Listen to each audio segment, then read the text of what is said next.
판관 삼손. 판관기 13장. 이스라엘 백성이 야훼의 눈에 거슬리는 일을 하였다. 그래서 다시 야훼께서는 그들을 40년 동안 블레셋 사람들의 손에 붙이셨다. 그때 소라 지방에 단지파 출신 마노아라는 사람이 있었다. 그의 아내는 아기를 낳지 못하는 돌계집이었는데 야훼의 천사가 그 여인에게 나타나 말하였다. 보아라, 너는 아기를 낳아 보지 못한 돌계집이지만 이제 임신하여 아들을 낳으리라. 이제부터 몸을 조심하여 포도주나 소주를 마시지 말고 부정한 것을 일절 먹지 말라. 내가 임신하여 아들을 낳거든 그 머리에 면도칼을 대지 말라. 그 아이는 모태에서부터 이미 하느님께 바쳐진 나즈레인이다. 그 아이가 비로소 이스라엘을 블레셋 사람들 손에서 건져낼 것이다. 이 말을 듣고 그는 남편에게 가서 말하였다. 하느님의 사람이 저에게 나타났습니다. 그의 생김새는 하느님의 천사 같아서 어찌나 위험차던지 저는 그분이 어디서 오셨는가 묻지도 못했습니다. 그분은 저에게 성함을 일러주시지도 않았습니다. 그런데 그분은 제가 임신하여 아들을 낳을 것이라고 하시면서 이제부터 포도주나 소주를 마시지 말고 부정한 것을 일절 먹지 말라고 하셨습니다. 또 저에게서 태어날 아이는 임신되는 날부터 죽을 때까지 하느님께 바친 나즈레인이 될 것이라고 하셨습니다. 이 말을 듣고 마노아는 야훼께 빌었다. 주여, 바라옵건대 주께서 보내셨던 그 하느님의 사람을 다시 보내셔서 아이가 태어난 다음 그 아이를 어떻게 할지 우리에게 가르쳐주게 하십시오. 야훼께서 마노아의 기도를 들으시고 당신의 천사를 다시 보내시어 마노아의 아내가 들에 앉아있을 때에 나타나게 하셨다. 그때 남편 마노아는 함께 있지 않았다. 여인은 급히 뛰어가 남편에게 일렀다. 전날 저에게 나타나셨던 분이 다시 나타나셨습니다. 마노아는 곧 아내를 뒤쫓아가서 당신이 저번에 아내에게 말하던 분이냐고 묻고는 그가 그렇다고 대답하자 그에게 물었다. 그때 하신 말씀이 이루어져 아이가 태어나면 그 아이는 무슨 일을 어떻게 할 것입니까? 야훼 천사가 마노아에게 일러주었다. 내가 내 아내에게 이미 일러둔 것을 하나도 빠뜨리지 않고 지켜야 한다.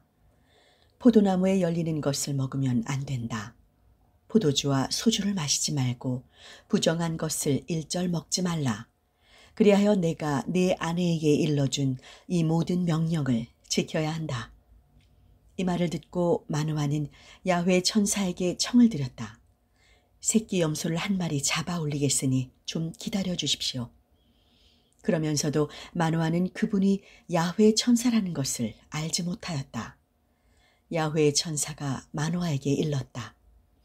기다릴 수야 있겠지만 대접은 못 받는다. 번제를 바칠 마음이 있으면 야훼께 바쳐라. 그러면 성함이라도 알려주십시오. 그래야 하신 말씀이 이루어진 다음 그 고마운 심정을 표시에 올릴 수 있지 않겠습니까? 하고 마노아가 야훼 천사에게 청을 드려보았지만 야훼 천사는 어디라고 내 이름을 묻는 거냐 하며 자기 이름은 비밀이라고 잘라 말했다. 그제야 마노아는 새끼 염소 한 마리와 곡식 예물을 가져다가 바위 위에 올려놓고 야훼께 드렸다.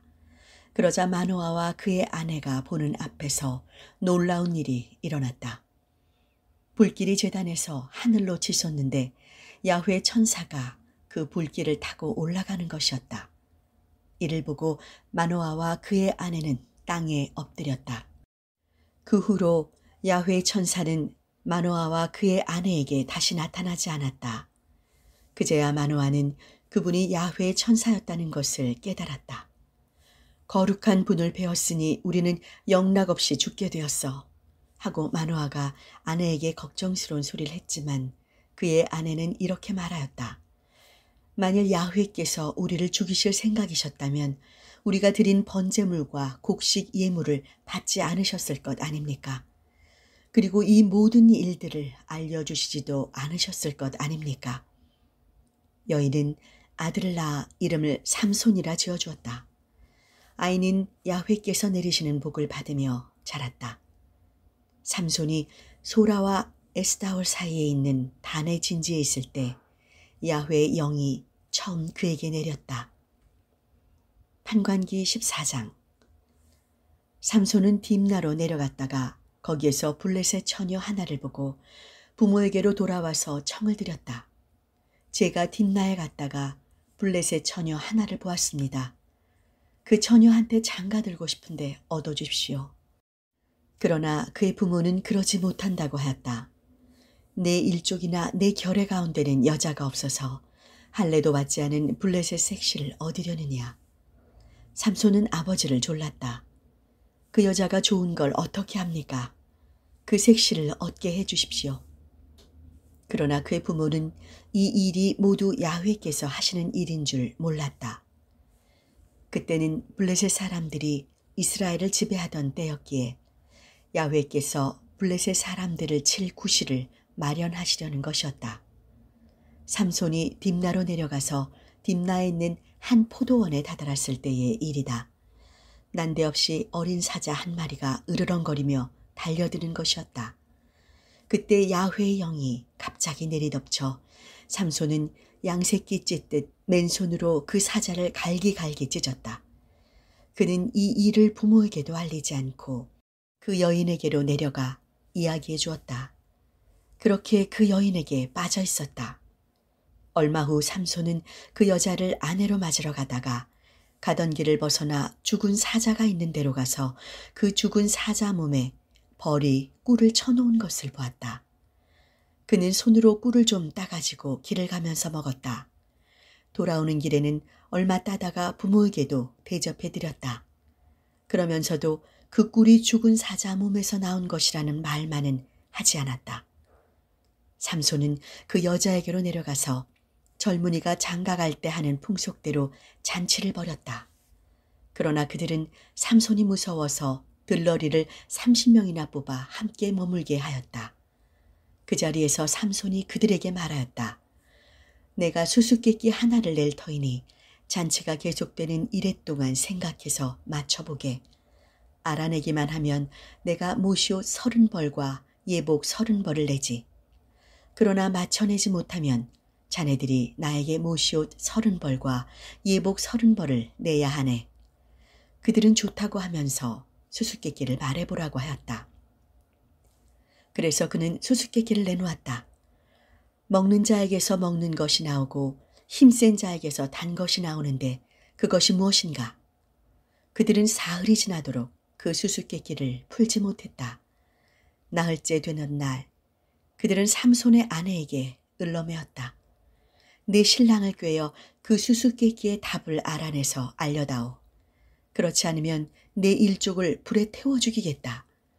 네가 우리를 초대해 놓고는 홀랑 벗길 셈이냐. 삼손의 아내는 그에게 매달려 눈물을 흘리며 떼를 썼다. 당신은 나를 사랑하시는 것이 아니라 미워하고 있어요. 우리 동족들에게 수수께끼를 내놓으셨지만 그것이 무엇인지 저한테마저 숨기실 건 없지 않아요? 그는 그것은 내 부모에게조차 알리지 않았는데 어찌 당신에게라고 말하겠소? 하면서 거절했지만 잔치가 끝나기까지 이랫동안 색시가 매달려 울면서 조르는 바람에 삼손은 일회째 되는 날 털어놓고야 말았다. 색시는 그 수수께끼의 답이 무엇인지 제 동족에게 일러주었다. 일회째 되는 날이 와서 삼손이 신방에 들려고 하는데 그 성 사람들이 그에게 말하였다. 꿀보다 단 것이 어디 있고 사자보다 힘센 것이 어디 있으랴. 자네들이 내 암소로 밭을 갈았구나. 그래서 내 수수께끼를 알아맞힌 거지. 삼손은 이렇게 말하고는 야훼의 영에 사로잡혀 아스클론으로 내려가 거기에서 30명을 죽이고 그들의 나들이 옷을 벗겨 수수께끼를 알아맞힌 사람들에게 주고는 화가 나서 자기 집으로 돌아왔다.